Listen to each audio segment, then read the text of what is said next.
Hey, hello again, YouTube fans. I figured I'm back with another one. This particular one, this time, of course, is the Scooby-Doo live-action adaptation, and that's another movie that's celebrating an anniversary. I'm like, I can't believe this movie's 20 years old. I'm like, where does the time go? I mean, I will admit that I was a big fan of the animated series as a kid. I mean, the live movie adaptation, it grows on you. I mean, it's not bad, but it could have been better. I mean, for one, I hated what they did to the Scrappy Doo character. That was just really stupid. I understand why it was dumb, but it was just pretty. It was lame. And for me, the highlight of the movie is Matthew Lillard. Whose mannerisms as Shaggy was very spot on, almost like as if you were watching the live action version of Casey Kasem, who voiced Shaggy in the animated series. Before Matt Lillard eventually took over. And Linda Cardellini isn't bad as Velma. I would say I felt the weak the weak point uh, the weak links for the movie. I would hate to say this is Sarah Michelle Gellar, who at the time was doing Buffy the Vampire Slayer. And she's wonderful in Buffy the Vampire Slayer. But for me, like I don't know. It's like for me as Velma, she just. I'm sorry, Daphne. I'm sorry. It's just.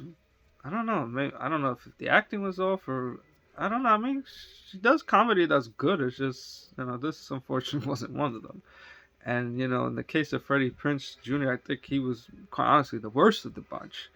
Even though you know, he was good in as Ray, and I Know What You Did Last Summer, and Summer Catch, and she's all that. But here it's like I don't know. It's like I found his version of Fred to be very vain, self-centered, annoying. Even though I guess that was the whole intention of the character. He does the best that he could with the material given, but it's just to me, the live action version of Fred is just almost very unlikable, almost like a douchebag. That's just my opinion. Maybe others might feel the same way, but that's just my take. But like I said, thank goodness for Matthew Lewis, since like I said, he and Linda Cardellini are the highlights and the ones who feel most true to the characters from the animated series, and in terms of personality and traits and things like that. So basically, the story deals with the story of mystery and how they get together after like some friction within the group caused them to kind of like drift apart, and they end up reunited when they end up going to an island called Spooky Island, in which there's another a sinister ghost plot about some souls and people being possessed and creatures and all that. It's just typical Scooby Doo stuff. So that's the best way to describe it. So I don't know what could I say about this movie after 20 years. Like I said, if you're a fan of the Scooby Doo series, the animated series that were done, then I would say see it.